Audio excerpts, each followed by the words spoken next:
Bienvenue sur Ici Éco. Le secrétaire général de l'Association des banques, Dr Fadi Khalaf, a indiqué que les dépôts ne se récupèrent pas par des slogans, mais par un plan clair qui définit les responsabilités et fait assumer à chaque partie ce qui lui incombe. Dans l'éditorial du rapport mensuel de l'association intitulé Lorsque la justice affirme que les droits ne peuvent être effacés par une décision, et dans le contexte du débat en cours autour de la loi sur la réforme de la situation des banques au Liban et leur réorganisation, connue sous le nom de la loi sur la restructuration bancaire, ainsi que la loi sur la régularisation financière et la restitution des dépôts, connue sous le nom de la loi du gap financier, une décision fondamentale a été rendue par le Conseil d'État. Celle-ci ne doit pas être considérée comme une simple actualité juridique, mais comme un message clair au cœur de la crise. Cette décision ne restitue pas les dépôts demain et ne résout pas à elle seule la crise financière.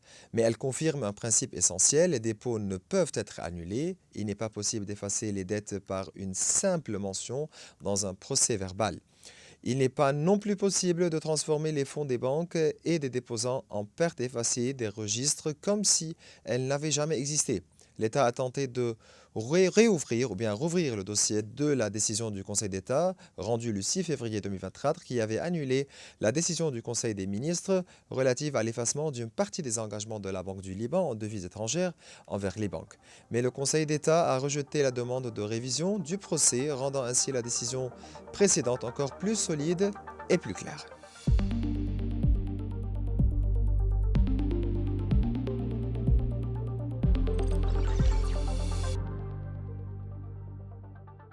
Nous suivons les principaux dossiers économiques et financiers de cette semaine avec le chercheur en affaires économiques et financières, le professeur Maroun Khater. Toujours un plaisir de vous recevoir, professeur Khater. Merci Maurice. L'attention se tourne désormais vers la réunion de la Commission des finances et du budget, reportée à lundi, qui examinera la réponse du Fonds monétaire international concernant son approbation ou son refus de la formule amendée convenue entre le gouverneur de la Banque du Liban et le ministère des Finances. Cette formule concerne les articles 3 et 13. Les députés ainsi que la Banque du Liban considèrent que ce que propose le FMI constitue une atteinte aux prérogatives de la Banque du Liban et de son conseil central, et qu'il est inacceptable d'accorder davantage de pouvoir à la haute autorité bancaire. Les députés ont refusé d'approuver les amendements approuvés à la loi sur la réforme de la situation des banques sans connaître les dispositions du FMI et que le FMI souhaite modifier, et sans le sceau du fonds concernant les articles 3 et 13 de la même loi, lesquels ont suscité l'opposition de la Banque du Liban parce qu'ils touchent à son indépendance. Une formule finale a été convenue entre le ministère des Finances et la Banque du Liban afin de résoudre le problème des articles 3 relatifs aux objectifs de la loi et 13 relatifs aux outils de traitement de la situation des banques selon une approche qui préserve l'indépendance de la Banque du Liban et les prérogatives du Conseil central tout en définissant les compétences de la haute autorité bancaire. Cette formule ne contribue pas à ce que le gouverneur de la Banque du Liban, Karim Saïd, a qualifié de vidage des prérogatives du gouverneur et du Conseil central et ne contribue pas non plus, comme le propose le FMI, à la création d'autorités supplémentaires représentées par la haute autorité bancaire à travers les compétences qui lui seraient confiées. Le FMI donc a rejeté la formulation à laquelle sont parvenus la Banque du Liban et le ministère des Finances. Que veut exactement le FMI, professeur Khater? Déjà, l'approche formulée par le FMI peut entrer en tension avec deux réalités libanaises. La première, c'est l'indépendance de la Banque centrale, et la deuxième, c'est le fait de ne pas liquider le secteur bancaire libanais sous le nom de la restructuration. Le FMI cherche une autorité qui est capable d'imposer des décisions sur les banques insolvables, mais le Liban doit veiller à ce que cette autorité ne devienne pas un pouvoir parallèle qui vide le gouverneur et le conseil central et aussi toutes les institutions existantes de leurs prérogatives. Très bien. Donc, le Fonds monétaire international reste-t-il attaché à sa position concernant son approche à la situation libanaise? Il reste attaché au fait d'assurer une répartition du gap financier qui préserve la soutenabilité de la dette publique. Et ça, c'est problématique pour le Liban. Le problème, il ne réside pas dans le principe, mais dans la traduction au Liban. La délégation elle doit certainement pas refuser toute réforme, mais elle ne doit pas accepter aussi une réforme qui est importée et une réforme qui est appliquée sans adaptation, Mhm. parce que cela peut être aussi dangereux. On parle ici de Le la délégation libanaise qui est en Oui, train de négocier oui, le avec le FMI FMI. fixe des objectifs, mais c'est au Liban de concevoir comment les appliquer Mhm. au regard de ses spécificités économiques et aussi de son système financier. La bonne négociation consiste à dire au FMI certainement oui à la réforme, oui à la transparence, oui à la recapitalisation, Mhm. mais non à une solution qui détruit le système bancaire libanais, qui marginalise la banque centrale et qui transforme les déposants en variable Ah, d'ajustement. ça c'est très important. Donc, quelle est l'importance de ne pas vider le gouverneur et le conseil central de la Banque du Liban de leurs prérogatives? La Banque centrale n'est pas un simple guichet administratif. La Banque centrale, c'est une institution monétaire, prudentielle et systémique. Et si on vide le gouverneur et le conseil central de leur capacité de décision, on serait en train de créer une fragmentation institutionnelle. Or, dans une crise systémique, la dispersion des pouvoirs, elle peut aggraver l'incertitude. C'est pour cela qu'il faut renforcer la gouvernance de la BDL, contrôler les conflits d'intérêts, améliorer la transparence, mais il ne faut surtout pas créer une architecture où personne ne sait qui décide réellement. Et donc, pourquoi ne faut-il pas adopter une loi qui attribue ou bien qui contribuerait à créer des autorités supplémentaires, ici représentées par la haute autorité bancaire à travers des pouvoirs qui lui seraient attribués? La haute autorité bancaire, elle peut être utile si elle est vraiment technique, indépendante et encadrée. Mhm, Mais elle devient vraiment dangereuse mhm, si elle se transforme en un super pouvoir non responsable politiquement, mhm, juridiquement ou monétairement. mhm, C'est pour cela que qu'il faut dire la vérité. La mhm, restructuration, elle touche aux dépôts, au bilan des banques, à la stabilité monétaire et à la confiance. Et elle ne peut donc pas être confiée à une entité dont les pouvoirs seraient vraiment mal définis mhm. ou non définis. Le Liban, il a besoin d'un arbitre institutionnel vraiment très clair et pas d'une multiplication d'autorités qui peuvent se neutraliser ou même se contredire. Mhm. Nous continuons aujourd'hui encore à courir contre le temps concernant cette loi. Pour rappel, la loi sur la réforme bancaire a été adoptée le 14 août 2025, après plus de 3 mois de discussion entre le ministère des Finances, la Banque du Liban et le FMI. Le dossier de la loi sur l'écart financier reviendra bientôt au premier plan. Au lieu d'une répartition équitable des responsabilités, le projet de loi transmis au Parlement a exclu l'État, bien qu'il soit le premier responsable de cet écart, de toute contribution claire à la couverture des pertes. Le projet ne s'est pas arrêté là, il a également porté préjudice à la fois au secteur bancaire et aux déposants. Quelle est la gravité de cette loi si elle n'est pas amendée de manière à reconnaître les responsabilités de l'État dans le projet de loi et à définir la manière dont l'État contribuera pour couvrir ce gap financier? Sa gravité est majeure.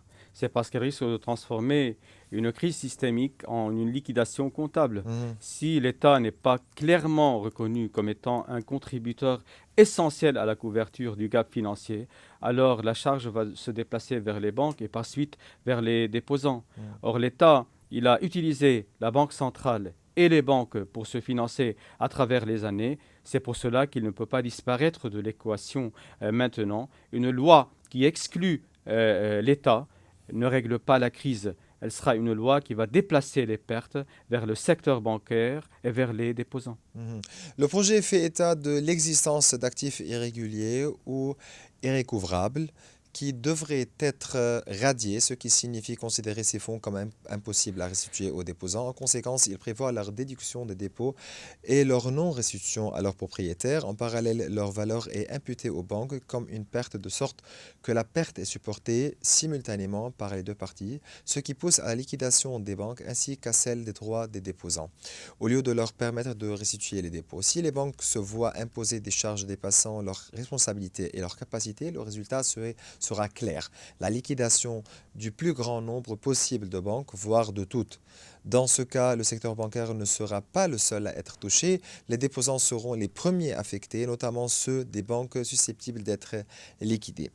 Êtes-vous d'accord pour dire que la protection des déposants et la continuité des banques ne sont pas des objectifs contradictoires, mais deux objectifs complémentaires? Oui, ce ne sont pas contradictoires. Le fait de détruire les banques ne Hmm, protège pas les déposants. Au contraire, si les hmm, banques sont liquidées massivement, alors les déposants vont perdre l'instrument à travers lequel ils peuvent un jour avoir leurs dépôts restitués. mhm, Mais il faut distinguer entre responsabiliser les parties impliquées et liquider le secteur bancaire. Les mhm, banques doivent être recapitalisées pour devenir viables et cela peut se faire via l'injection de fonds arabes et internationaux, mais il ne faut certainement pas tuer le secteur bancaire libanais. hmm.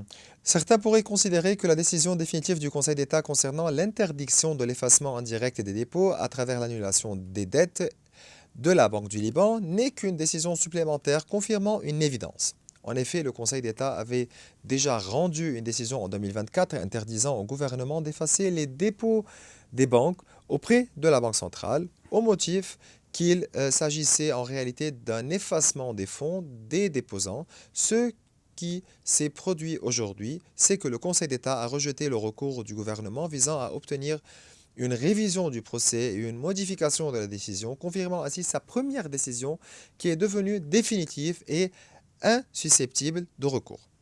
Quelle est l'importance de la décision du Conseil d'État du 6 Cette février 2024 qui a mis en évidence la responsabilité de l'État libanais dans la crise financière en raison de sa politique de recours à l'emprunt auprès de la Banque du Liban pour financer ses déficits budgétaires.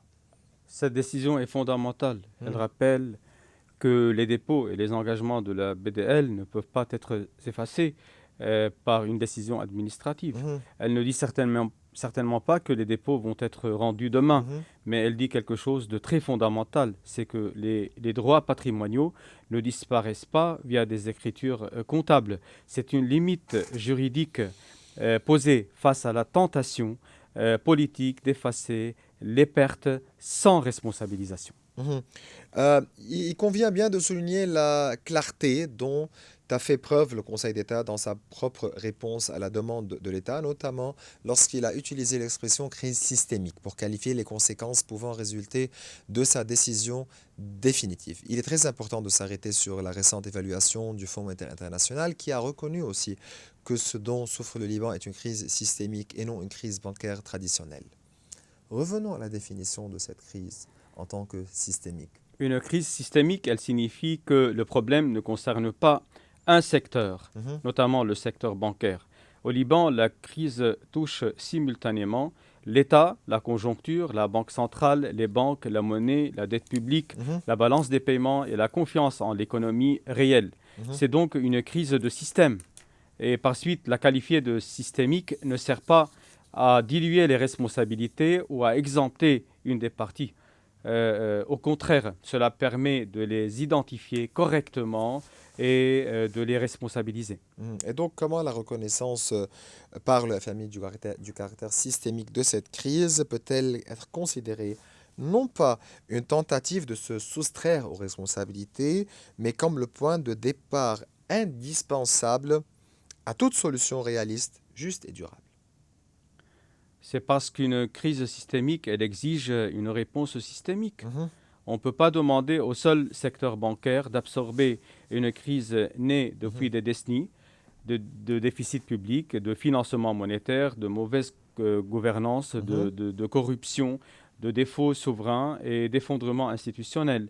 Alors reconnaître que la crise, c'est une crise systémique, ça fait que l'État, la BDL, le secteur bancaire lui-même doit participer selon la responsabilité et la capacité de chacun d'eux. mhm. Étant donné que le Liban traverse une crise systémique, une solution globale devient nécessaire. Et la répartition des pertes et des responsabilités ne peut reposer sur l'imposition du fardeau principal à une seule partie, à savoir le secteur bancaire.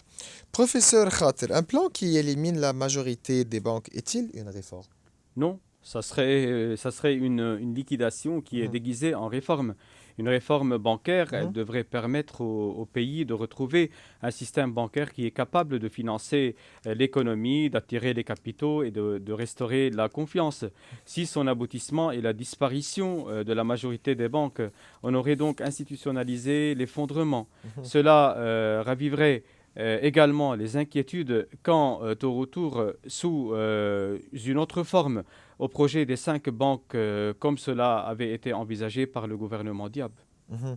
Les expériences internationales ont démontré que le traitement des crises systémiques exige une répartition réaliste et équitable des pertes, c'est-à-dire une contribution effective de l'État qui porte la responsabilité principale dans cette crise, parallèlement à une récapitalisation progressive et durable du secteur bancaire, tout en préservant la continuité de ce dernier. Les solutions fondées uniquement sur l'effacement des capitaux sans traitement radical des causes de l'effondrement conduisent-elles simplement à prolonger ou à compliquer davantage la crise? Cette solution est Mhm, vraiment mauvaise. Effacer les capitaux sans traiter les causes profondes. C'est comme si on repeint un mur qui est mhm, fissuré. Les causes sont connues. Je cite, un déficit public chronique, l'absence mhm. de discipline budgétaire, la mauvaise gouvernance, l'économie largement en cash, faiblesse de l'État, l'absence des restructurations et la perte de confiance. Sans réforme de l'État et sans stratégie de croissance, sans justice financière et sans transparence, toute opération comptable sera temporaire et injuste. Et donc, quelle est l'importance de préserver le secteur bancaire? Une économie sans secteur bancaire, c'est pas une économie. Alors le fait de pouvoir construire une économie proprement dite, Mhm, une économie qui se conforme aux règles internationales, ça exige d'avoir un secteur bancaire avec une confiance gagnée historiquement mhm, et avec beaucoup d'efforts afin de la préserver. Le cas du Liban, on avait vraiment un passé qui était acceptable. Il faut bien qu'on lutte pour le moment pour avoir un futur qui nous permettra de regagner mhm. la confiance. C'est parce qu'on a besoin d'une relance. Il n'y aurait pas de relance sans secteur bancaire. Professeur Khater, pour finir, quel est votre message pour la commission parlementaire du budget et des finances? Maurice, la vraie question n'est pas de savoir qui doit gagner la bataille entre l'État, le FMI, la BDL et les banques. Mhm, La vraie question, c'est comment sauver les droits des déposants sans détruire le secteur bancaire libanais qui est l'instrument de leur restitution, mhm, alors de la restitution des dépôts. La réponse passe par une réforme globale. Alors, c'est reconnaître les responsabilités de l'État, restructurer les banques mhm. sans les liquider aveuglement, préserver l'indépendance de la Banque centrale et protéger les déposants afin de reconstruire la confiance. Mhm. Sans justice financière, il n'y aurait pas de confiance et sans confiance, il n'y aurait pas de relance. C'est toujours un plaisir de recevoir professeur Maroun Khater. Merci à moi aussi.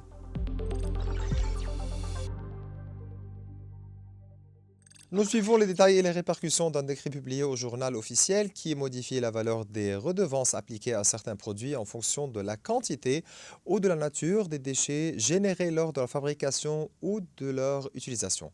Ce décret impose une taxe variant entre 1% et 3% sur tout ce que le Liban importe.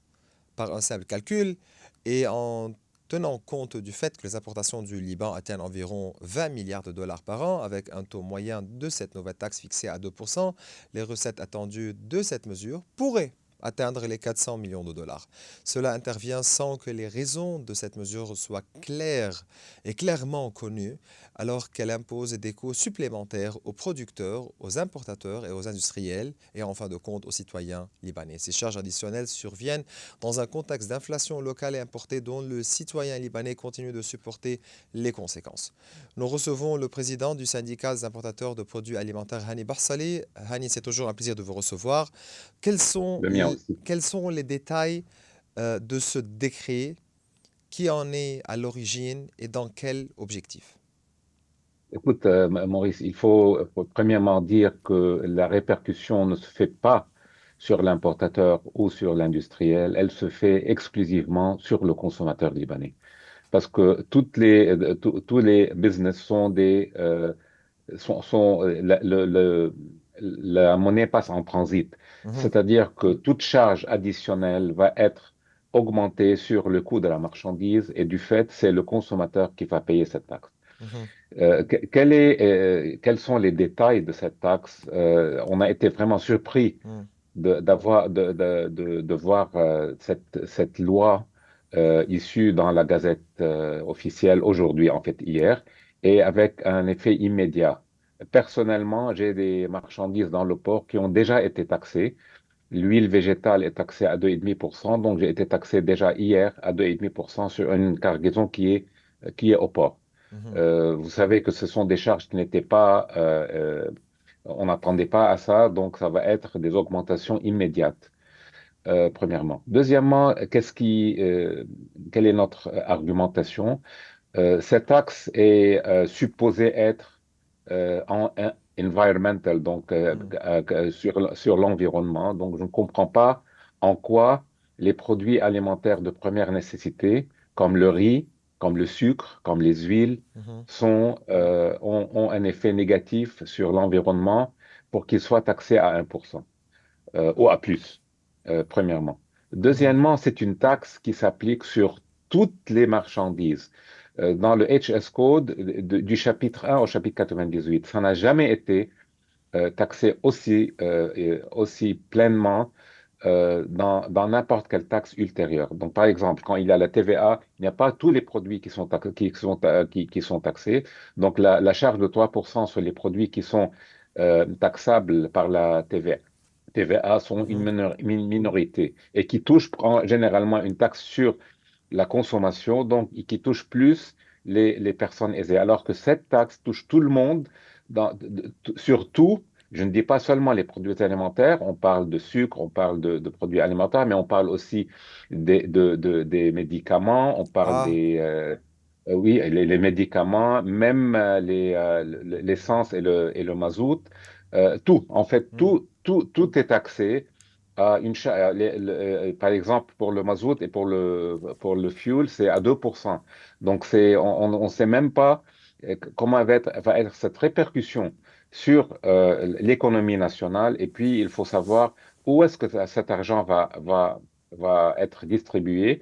Je ne vais pas commenter sur le côté légal parce que ce n'est pas ma spécialité. Ou est-ce que le gouvernement a le droit d'imposer une taxe par une simple loi, ou bien il doit se référer aux députés, ou bien aux douanes. Cette partie, je ne sais pas, je ne peux Mhm. pas commenter.